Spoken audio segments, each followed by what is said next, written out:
Yathi insizwa kimi ngikubuke ngakuthanda minyaka yonke le ngikuzibe ngoba ngikonga angifuni nokuba ngisondele kuwe ngikuthelele ngomoya wamobula mina ntokazi ngidume ngokwenza izinto mawala ngizokuthandisisa kabuhlungu kanti usuyalimala lujule kakhulu nohambo lwami lokuzithola kanti unokungiphunyuka ngiyofisa ngishukufa uma ngingaphambuka lapho kuwe eyangifuni ngawe ngikufunela mina kepha ngiyakwesabela mina inkazimulo yakho ayifanele ukudunga ubuthaka bami kepha kulungile noma ngingakufisa uze ufezeke kwabanye ngaphesheya ngiyobe sengikuhlengile ngomphefumulo wami. Thank you.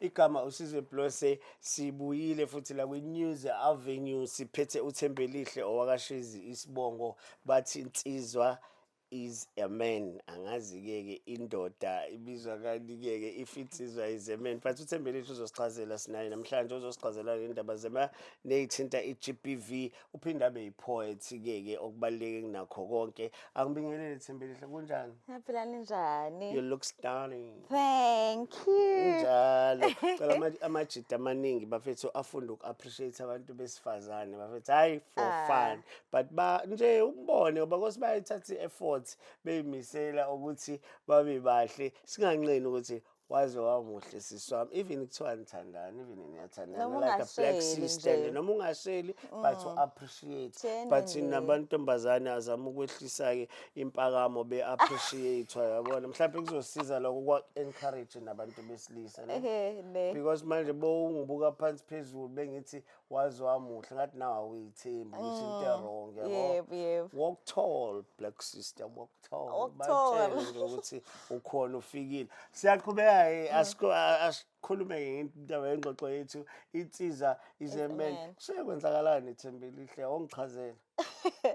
Well, igama ngithembelihle isibongo asheze ngidabuka eMbumbulu. I'm a poet. Actually, I'm an artist in the media professionalism.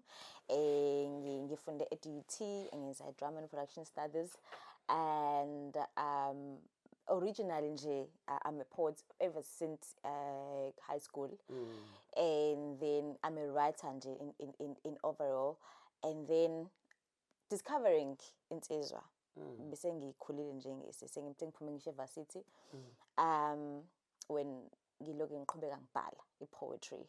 So insizwa is a man. How it started, I wrote a poem ethi insizwa yathi insizwa kimi, which was like a short reel 1 minute where I was speaking of insizwa eyayikhuluma nami ingitshela ngezibazi zayo ngokulimala kwayo with ama traumatic experiences edlule kona, and acknowledging how damaged he is, and saying ukuthi angaze akwazi ukuthandana nami noma ukungithanda, reflecting to indlela alimele ngayo yena. So I wrote something like that in a very short reel, and then I posted that poem, and then it got viewers amaningi ngahlanganisa viewers from TikTok, Instagram and Facebook. It's over 1 million viewership because 500 viewers on kakhulu abantu besilisa, and they were talking abantu bonke, but in specific anganaka kakhulu abantu besilisa indlela ababekhuluma ngakhona ukuthi it's funny enough ukuthi bakhona abantu besilisa who are willing to really protect umuntu wesifazane from themselves. Abanye bebhala ama-comment until today lo ma-comments amanye ngakaqeda ngisho waqeda ngendlela amaningi on TikTok and Instagram and Facebook bekhuluma ukuthi sikhona siyinsizwa esikwazi ukuprotect umuntu wesifazane from how damaged we are. Sikhona siyinsizwa esikwazi ukuyibona ukuthi silimele kangakanani to ukulimaza lembali ethile. And I got that experience mina myself from one person, and then kwase kuba yinto engi-experienceayo from many abantu besilisa as well. Yazi Mashezi umuntu uzobuza ukuthi iyazwakala uprotecte yena from uprotecte wena from yena, but usayibuza umuntu ekhaya ukuthi kanjani yenzeka kanjani leyo nto mhlawumbe bengase mhlawumbe sithole leso sibonelo ya. So what happened ukuthi it's like I met someone owafika kumina njengensizwa nje ezoshela engithandile nje, and then it happened ukuthi ngokukhuluma lento ekuthiwa talking stage sort of kanjalo, ngokukhuluma ingxoxo yethu kusanoloku kushelana nokunjalo, he realized ukuthi yena ngendlela ajwayele ukwenza ngayo noma ngendlela ayiyona njengomuntu wesilisa la kumina ngeze akwazi ukwenza ngale ndlela ajwayele ukwenza ngayo, noma angaze akwazi. So wena wawusukhetha? That's a very awkward question. No, but yes, to be honest, I have felt ukuthi this is the person or alignayo with how I want a man, you know, which is very important ukuthi wena usuke umbona umuntu wesilisa ukuthi mengabe sashela obviously usuke iveza ngale ndlela le ofuna ngayo, trying to impress you and all that, to set up the tone yokuthi lo muntu wesifazane ngifuna angithande nami, and nami ngase ngibona ukuthi hayi ngibona insizwa ke la ibhongo la ngempela, but then and liyabe amangalo nje amnandi yabona, but then at the same time akakabi khona lawo magama athi ngizizwa kanje ngawe wena uyabo, but yena wayibona ukuthi okay ngiyafisa kodwa ngibona engazuthi ngizomlimaza lo muntu and akakudeserve lokho, you know, akayena umuntu wesifazane engadlalela kuyena ngaleyo ndlela. Cela kwenze example kuze kube easy mhlambe for umuntu obukayo, mhlambe uzothini, mhlambe lo muntu wesilisa le uyayibona ukuthi mhlambe yena amantombazana usuke ezoshaya adlule, yes, but kuwena wathi bokhuluma naye wabe sethola this thing ukuthi no man, I can't do this thing engihlele ngiyenza ngidlule, understand leyo, or mhlambe it's even wena omunye uyazazi ukuthi uyikhere unegciwane mhlambe, but athi no angikwazi ukuthi ngidlulisele the way mhlambe nawe amreceive ngayo, mhlambe conversation yeni futhi the way yayiyona kwacaca ukuthi umshiya nemaka ukuthi why, because I mean kuno lento azoyenza. Oh, sometimes omunye akusikwana ngisho kuthiwa mhlambe umuntu ozoshaya adlule ngale ndlela ochaza ngayo, kanti mhlambe omunye usuke ezazi ukuthi how damaged they are, mhlambe let's say ukade uyazazi ukuthi abusive when it comes to desifana ukuthi okay lona ke uzongichallenge ukuthi ngize ngibe umuntu oyiveza lobulwane engiyibo, and I don't think ngiyafuna ukuthi alibone lo side lami lekanjalo, yabo. It's so sad ukuthi abantu besilisa khona lababona khona ukuthi I don't care ngingakwenza lokho kusibani bani, kodwa bakwazi futhi ukubona ukuthi lo angeke ngikwazi ukwenza kuyena. So bese kutshela lento yonke lento akutshela yona wenzani wena ngayo? There's nothing I did ngaphandle kokuaccept ukuthi okay. No, there's actually in terms of protecting that next woman asazwe approach, you were lucky wena. But Okay. what about lo ozayo mhlambe advice that you gave the guy, because at the ultimate end wayesazoqhubeka nama actions akhe wena waba nenhlanhla na understand that, but I don't think ukuthi bufisa ukuthi aqhubeke nalendlela yakhe akwazile ukuyibamba ngayo kuwena. Wena usuthini ke bese niqedile? I wish there was something specific. I wish it was a conversation of saying ukuthi Madlaba mina ngukuthi nokuthi therefore it was nothing specific. There was ayikho into engayibamba ngithi wathi kumina ungibona nje, but it's like generalize how he feels and how he want to protect me ukuthi okay I don't think I'm the right man for you ngendlela engizibona ukuthi ngilimele ngakhona noma ngisanohambe kumele ngilihambe with reflecting with myself and healing myself. So I don't want to involve you while I'm still bleeding like this because I'm gonna bleed on you, which is something engize ngithanda ukuyibona yenzeka. But not necessarily that there was something specific ukuthi asho ukuthi this is what I'm going through. But after that, it's funny because I met abantu besilisa who are able to be specific ke bona. After that, it's like wayevula leyo nto ukuthi abantu besilisa bakwazi ukukhuluma nami ngalo ndlela babe honest with me, because just after him I met men who are able to say to me, I was willing to be in a committed relationship with you, but I feel like ngizokulimaza because awesibili mhlambe manje that's what I'm saying. It's funny. Just after, not rejection necessarily. No. In a way, because ama intentions akhe agcina ehlehla yabo sengithusa ukuthi this is the mhlambe wena ukhuluma as if bayeza kwena baphinde futhi bahlehla lento bathi isinika isithombe sengathi ayidingi self introspection. No. It's like no, it's not like okay. The first one, it was that deep because it was someone that we are having a conversation with. It was someone that we are getting to know each other with. Angithi njengomuntu wesifazane ushelwa every day. Yeah, true. Ushelwa every day. Or umuntu okushele namhlanje uzobuya kusasa kanjalo. So as ukushelwa every day, then uthola ukuthi in a conversation yosuku someone I met namhlanje sikhuluma namhlanje with the conversation osoba naye umuntu would just be enlightened athi no bengithi nje ngifuna ukuyishelela nje ngithole intombi engizoba na ngichitha izizungu, but ay ngeke wena yabo into kanjalo and lapho material please nakhona yabona ukuthi lapho again umuntu who actually experienced me bigger than the first guy. That person akakangazi ngisho indlela engiyona like in a bigger picture, but they just met me in those few minutes and then they're able to say those kind of things.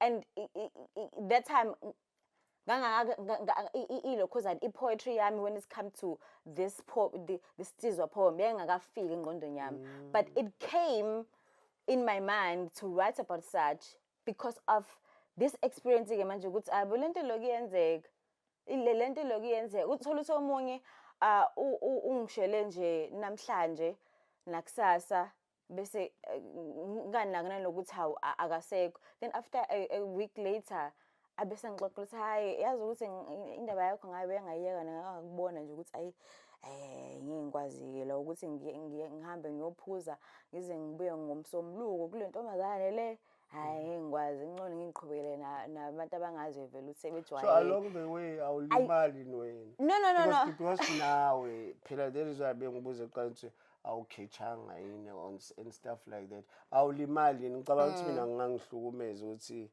okay let's say ngumuntu wesifazane ngithola insizwa nje le insizwa engishelayo eyibika amagama nami ngibe ne-interest 3 days down the line is nowhere to be found. Say disappear. You understand? I think I do get your question to come up, but if I was someone really who was looking for a relationship, or if I was someone really or timangabeshelwa ngithathe as if like oh my gosh ngiyashelwa, but no but mina mashezi ngikhuluma angithi ireality ethi kulabantu abawu 6 7 8 abakushelayo osukwini, but kuba khona loba outstanding ngithazi ngimthandile in the true sense of the day ngiyafisa ukuthi angifonele. I do get you, but uzothola ukuthi mhlambe kulaba bawu4 abakushelile kuke kufone nje laba wrong wena uyilindile ikholi yalo omfilayo. Understand? I do get you. Unfortunately I only had something kind of deep with the first one. That's where I could feel ukuthi khona leyo heartbreak kanyana ukuthi okay, Yeah. here I was really looking forward to get to know this person. Yeah. But and I was really looking forward to ukuthi mhlambe there's something, you know. But after that, it was just like it was just enlightenment oh, okay, this is happening again, until I felt like writing about it. Do something about it. I was like, this is actually something very rare. For me, it felt like I am not ranking special or something, but it felt like this is actually, because if in Kunkuluma with my friends, special. Okay, so I am. Modest about this thing. Don't be modest. You special, period. Yes, so thank you. So I felt like if I'm talking, because if facing Taganjali, you talk to your friends, like, guys. Do you experience something like this? And then no one is like, no, I don't have friends. No, but then when I was talking to my friends and they're like, well, not like that, you know. So ngabona this is a rare experience. I'm actually crossing men abafila kanje ngami, and this is rare, and I feel like I want to type more or less the same along the way you feel this way.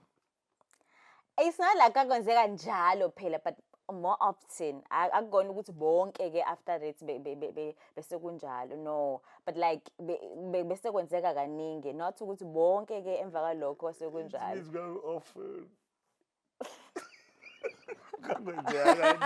No, it's okay. Yeah, I get I understand. But just ngifuna ukucheck futhi ukuthi wayiqala insizwa is a man after le incident. Yes. Yenzakala isihlakalo esakuhlaka sakwehla phezulu. And then wabhala ile ndaba insizwa is a man. Is a man, yes. Wabhala leyo poem. Wayishintsha lento yini organization. So yenzani yona men's mental awareness. Bongangibekela. Okay, so after writing it and then posting that short reel, and then abantu bonke bekwazi ukurelate to that, and then when I was reading comments of like about besilisa besifazane besho ukuthi I've met someone okanje kanje, omunye usisi wazwabhala wathi it's funny how we are saying all men are trash. I hope that is not in Tlamba. It's funny how we are saying all men are trash, whereas singabantu besifazane we have met abantu besilisa abakwazi ukusho ukuthi mina ngiphuma ejele. Yima bavamise ukuthi all men are trash. It's something issues. Basho kanjalo. Now no, my understanding generalizing is a serious mistake. It is very. But all men are trash. But kuyashiwo ukuthi like all men are trash. Yeah, yes. So all men are trash. How can you say that? So when this girl comment esho ukuthi yena wahlangana nomuntu oyephuma ejele, esho ukuthi ube umuntu obe umbulali before, but usephumile ejele. Yes, he wants to change his life, but then he wamtshela ukuthi I want to take you as my wife, but look manje, just give me 2 years or 3 ngiqhubeke ngihambe i-therapy ngibe right mentally, and then if ngibone ukuthi I'm healthy for you, then I'll come wherever you are ngikwenza umfazi wami. But lo yena enze njani impilo yakhe ayimise or aqhubeke yena noku. That's up to her. Or amnika leyo choice. Yes, that's up to her. But then so if asiba practical ile isigathe isibonelo nje hayi ukuthi intenze phela. No, it's someone who commented. kulokhuzana ukuthi angazi I ngase think kuthiwe usebuya mhlampe this guy lesikhuluma ngaye eyasho kanjalo ngoba phela izinto esifunayo empilweni ayifani khona umuntu ongenankinga nokuthi usisi usehlangana naye vele useney'ngane eziwu-6 khona ozothi ngeke yabo leyo and then ngibuka lo 3 years ongathi manje usu-wasted ngoba phela fanele ube-clear ukuthi bethu ngicela sithandane. But kodwa-ke understand ukuthi mina ngisahamba i-therapy sizothi gqi bese ngiqedile. I think i-comment yakho sisi was like ukuthi the poem ayizwayo uyarelate kuyona because there was someone who was able to, because akazange asho ekugcineni ukuthi usenayo lo muntu or not, but she was just trying ukuthi I do relate to a poem like this for someone who was able to protect me from themselves, because njengoba usho ukuthi bezingakwazi ukuthi sithandane while kulo 2 years lesizame, but then this man was like angifuni ngisho ukuthola amachaphezelo of my journey, because umuntu uma ngabe ku journey of the healing khona izinto ezenzakalayo emkhombisa ukuthi akaka-heal fully, lo zinto zochaphazela abantu lo amthandayo, which is something awengafuni nayenza, ufuna ukuba fully healed ngale ndlela ukuthi now usungangena endlini yami now, it's safe for you to come in my life because I'm not gonna bleed on you. That was the moment ilokhuzana i-comment yakhe yesuka lapha ekuthenini I've met someone like that nami sisi, and I wish women could acknowledge ukuthi we do have iy'nsizwa ey'kanjalo ngempela. So that was the point of i-comment yakhe. I think wena Mashezi sahleli lo Mashezi uThembelihle Mashezi uphethe-ke une-organization ayibiza Insizwa is a Man. Sikhuluma naye namhlanje because uthinta into ey'ningi-ke, yazi sikwi-period yo-GBV 16 days of activism, ama-topics engicabanga ukuthi abaluleke kakhulu la ukuthi now and again. Khumbula nje not so long ago kune-incident eyenzekile lapha eCobsville, basho kanjalo ise-Cobsville ya ntoda ngibona laphana kwi-television uthola ukuthi usisi uvele wagwaza isoka lakhe ladlula emhlabeni phambi kwey'ngane. Ngenhlanhla uqale wakhiya emnyango, ngenhlanhla ingane iyakwazi ukuphunyuka yakutshela omakhelwane ukuthi nakho sekunento kanje. Ngigcine safunwa-ke I hope usetholakele ukuze afeyise ingalo yomthetho because into ayenzile nje ibuhlungu kabi. Because besikhuluma nge-GBV, I think asibheki indaba ye-gender, sibheka nje i-GBV ukuthi iqhamuka kanjani ngoba baningi abantu abayenzayo lento. Kwesinye isikhathi-ke besikhuluma noMashezi off i-camera, ke wangitshela ukuthi ezinye izibalo aziveli, ziyavela ezinye asiy'tholi, so ukuyi-compare lento akuyona into enhle. Besikhuluma ngalento asikhulume nge-plight ekhona yabesilisa nabesifazane, kanjalo nabantu laba baphila laba ilokhuzana ama-gays, ukuthi why ngithola ngathi ngiyastutterisha ukuthi sibuye singabi kuno alutha abakutshela ukuthi abafuni ukubizwa ngala, abafuni ukubizwa ngala, abafuni ukuba that is why ngicela ukubuyele mhlawumbe esilungwini kuyaye kube ngcono, gays and lesbian. So manje abantu i-organization le bayamukela kanjani? Okay, Insizwa is a Man ibiyenzeka kwesibili kulo nyaka on the 12th of July, la soke khona uJune noJuly inyanga nje edelana abantu besilisa. And it's funny ukuthi sometimes uthola ukuthi ukhuluma ngento kanjalo abantu besilisa abazi nokuthi kunenyanga yabo, abazi nokuthi kune men's mental month. Mhlawumbe fanele sisho futhi ukuthi sigcizelele ukuthi abanye abantu besilisa abazi nokuthi kunenyanga yabo. Yeah, and those kind of things, yes. So Insizwa as a Man been a second annual event this year. Yawukhona futhi na last year. So la khona sisuke si-recognize abantu besilisa abenza kahle, si-upload abantu besilisa abenza kahle, and also si-share iy'tori like documentaries whereby umuntu wesilisa ezositshela ngezinto asedlule kuzona, traumatic experiences, and then how they are able to live with those.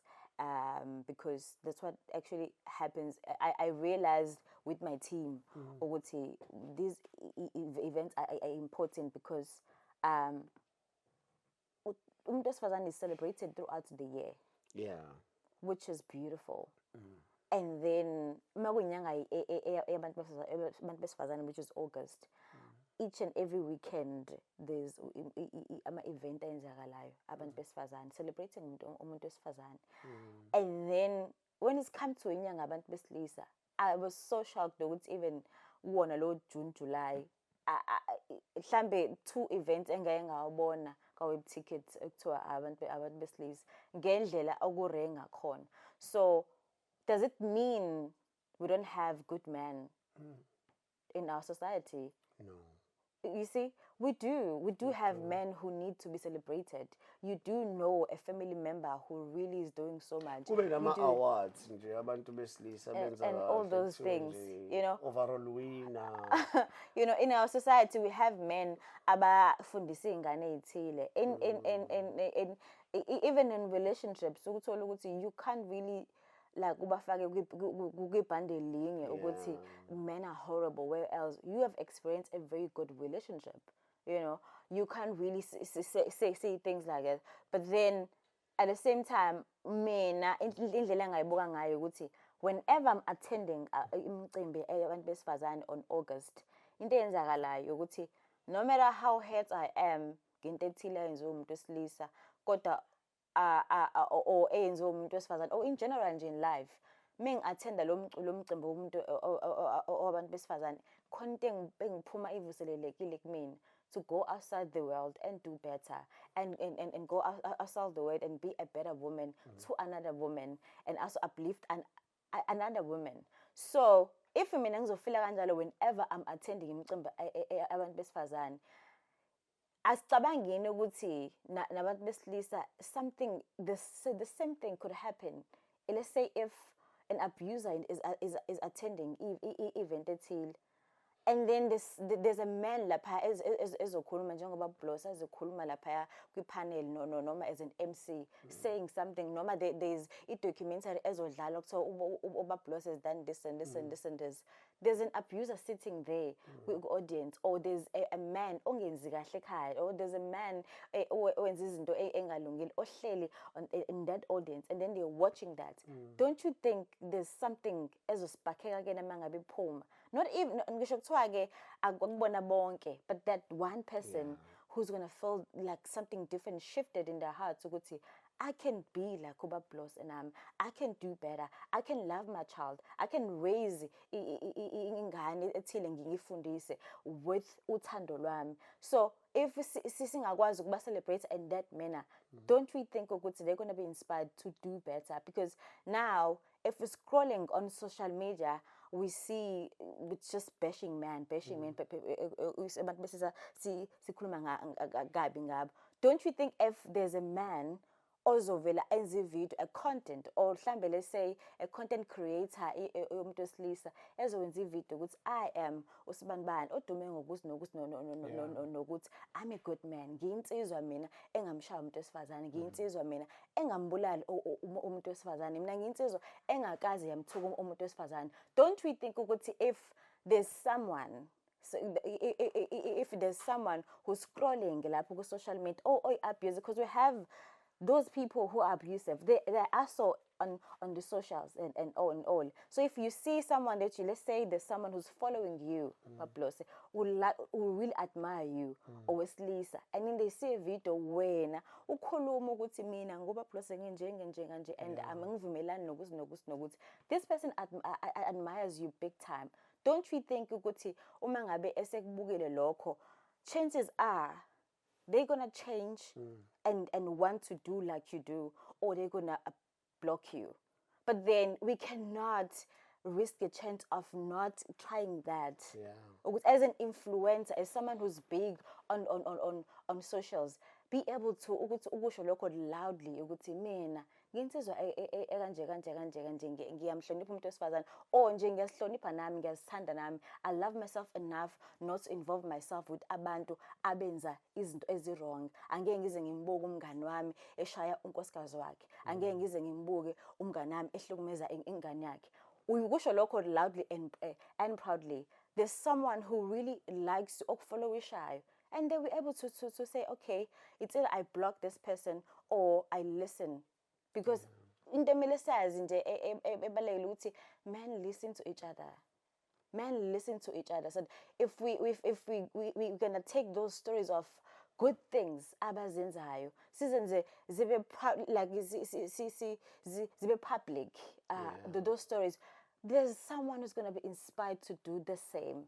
Mina nje I hear you 100%. Yalento oyichaza ngifikelwa enye into kukhona enye insizwa ngithi angifuni ukuthi utshwala abukho wrong, understand, or utshwala bu wrong. It's not for me ukuthi ngijudge ukuthi utshwala bunjani. But khona insizwa ingathi bithanda ukushaya unkosikazi wayo bese idakiwe. Yes, I remember that. Angazi asixoxobana bese It's like a voice note.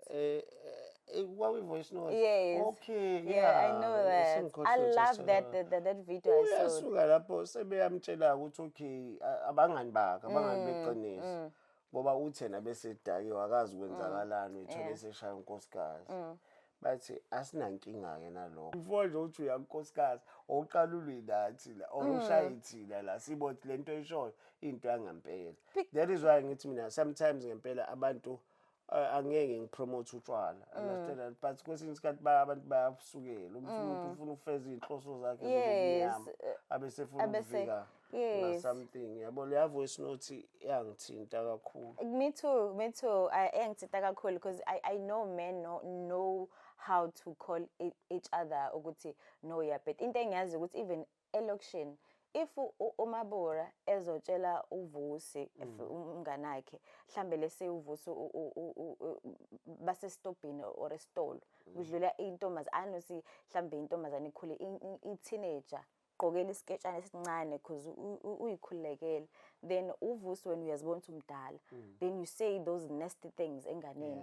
If uSibuda ezokutshela ukuthi hayibo Fusi yini lo show enganeni uyazi ukuthi uVusi he would never do that in front of Usibu ever again, because uyazi usavumelana nawo lonto lo. So if uzovumela umngane wakhe kwazi ukuthi ayisho izinto ezi-wrong enganeni entombazane, which means now you are accountable for whatever thing angayenza. Now you are to blame for into angayenza kulo ngane ngoba ukwazile ukumbona ukuthi une potential to do something bad to this child. So if men can be able to call each other out ukuthi no angeke ngize ngikwazi ukuba umngane wakho ngoba wena ngizwile ukuthi usha umfazi wakho, we never angeke ngize ngincetheze ngalokho. Yenza ukuthi ngihambe ngiyoreporta wena as my friend. Yes, I actually met someone who said, hey, like last year it was wild ukuthi when we preparing for insizwa as a man, mengabe ngisho ngilokhuzo Uber, I would just meet someone also when ngixoxela story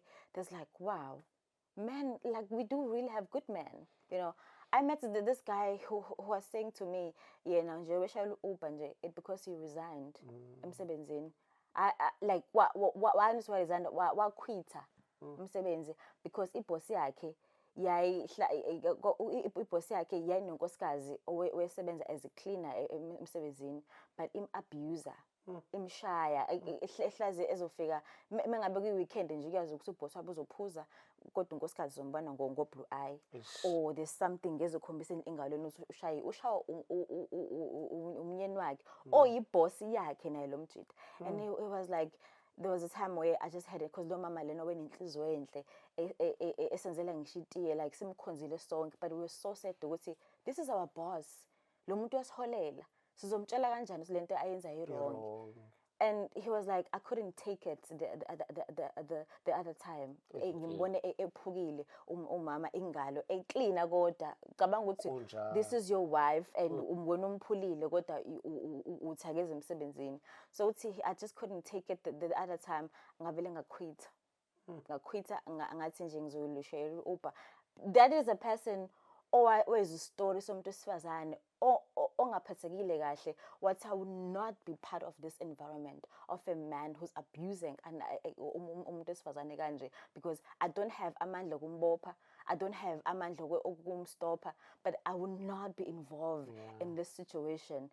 Can we talk about those kind of men? Can we talk about umuntu wesilisa owakuthanda kwaba ukuthi nje it's the distance eyenza ukuthi nihlukane, or maybe there's something ezakalayo nokuthi kwakulimaza inhliziyo? When you talk about those men owa-protector, owakwazi ukukuthanda fully and genuinely, wakwazi ukuyithanda wena ngendlela ongakazi uthandwe ngayo? Can you talk about your brother who's able to compromise for you? Can you talk about your friend owesilisa okwenza ube emergent uma ngabe unenkinga? Can you talk about ukuthi sometimes uyakwazi ungene e-textini uxoxele ngokuthi khona la wangena khona e-textini kunabantu besisa kuphela, but wahlala nabantu besisa who were able to be good to you?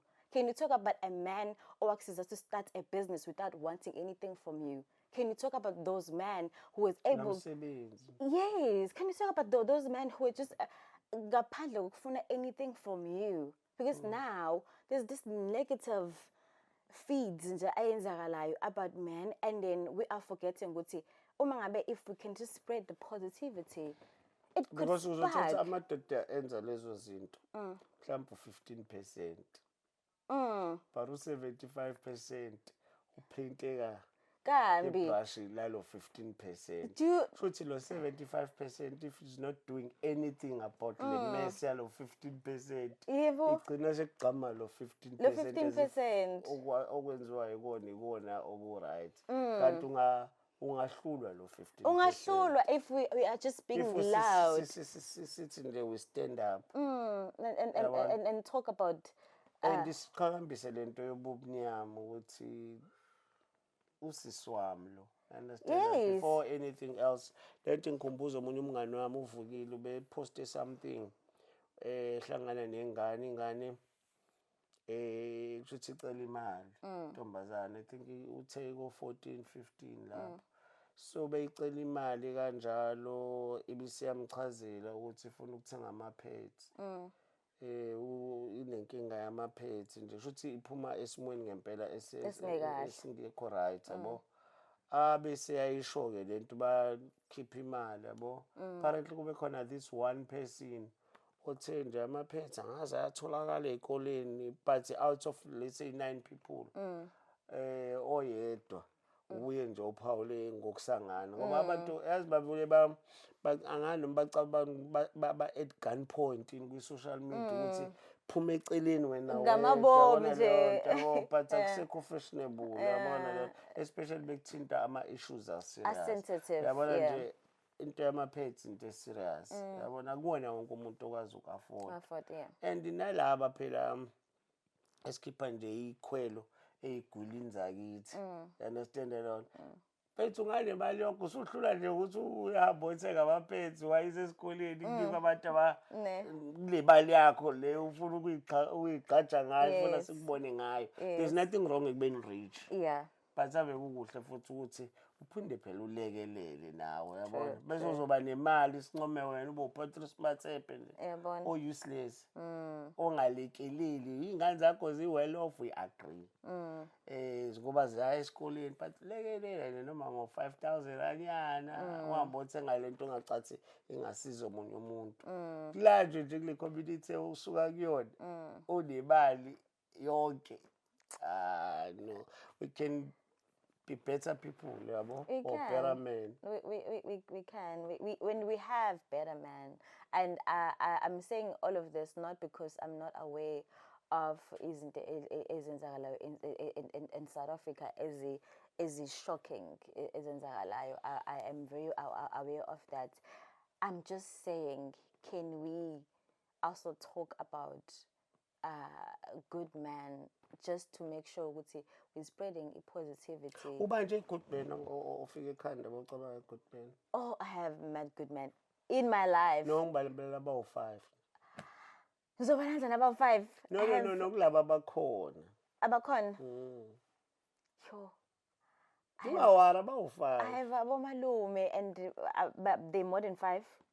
and bangipha uthando olusimangaliso. I have my dad. No. Kahle kahle bengibheka laba abasuka even ngaphezu kwescope sokuthi we family, you understand? Oh, that, okay. We understand umuntu You onjalo okwazi ukuthi ayolekelele next door. Kale kwakunento ekuthiwa communalism. Yeah, appropriate term is unaniselana. Sasikhula kanjalo kuqala. Kwakukho umndeni owawulala ungadlile. Yeah. Because kwakwazi ukuthi uyawufuna usawuti la bakunike. Nawo bafike bazofuna ushukela. Bekuphiliswana kanjalo. Sengisho ukuthi labo ngibalela bona. Ufuna ubona these good men but sibe practical about them. Bangadlaleli bakhandithu. Sithi kunoSipho Dlamini laphana eMlazi. Community yaka-I or yaka-Banibani is looking after. Understand that, especially lemndeni le engathathi entweni. Understand that. Sibaqhakambise laba. Ngiyazi vele ku-wrong ukuthi ngoba nakho usuthenga iy'cathulo sekufanele sikupharade sithi nangu uthenga iy'cathulo because awukwenzeli ukubuka uqala lapha iproblem. Bofuna ukubukwa ukuthi usuthenga iy'cathulo subiza imedia, it becomes wrong. Understand that. Kwenze nje uyithulela. Sizobe sesiyaqhamuka-ke imithi izoqhamuka-ke futhi eseceleni ibisiya-attenda ikubona ukuthi I know this person phela we can't ignore him yabona lento because but musukwenzela ukubukwa. Yeah. Because vele kube wrong. Yeah. But anyway, there's so many abantu besilisa that I've experienced the goodness of their heart. It would be very unfair for me to pick 5 or yeah, no, I think ngiyakuzwa lo. I think mhlawumbe nje bese sibuya futhi because lento fire celebrate not because kune theme ethize kuno 16 days of activism, kune Women's Day, kune Men's whatever month. Fire nje under noma nale inyanga inganaki. That's why Insizwa as a man is not into eyenzeka because of the event eyenzeka ngoJune or July, but it's an ongoing thing because like 2 months back besihambele igol. Yeah. We are also about ukuthi angabe ukuthi inyanga abantu besilisa kuphela, but let's just be ukuthi we are initiative. But let's say Mashes ofuna ukusupporta ke manje because of isikhathi ofuna ukusupporta initiative unthola kanjani? Okay. Insizwa as a man is on socials on Instagram. Insizwa is a man, and as well as on Facebook. Insizwa is a man on TikTok as well. Iyatholakala. And on my page uThembelihle Shezwe ongakwazi ukuthola. So siyahambela ikole talking to young boys insizwe encane, which we believe ukuthi ibo futhi abazokhula babe insizwe ezikwaziyo ukwazi into wrong, you know, ne right. We believe ukuthi we have to igotshwa lusemanzi. Nje I wish hayile ngesiZulu. Besikhuluma noThembelihle wakashezi insizwa is a man. Next time sazombiza sokhuluma naye futhi. Don't you dare do what I wouldn't do. If you do it, please take pictures. I'm out.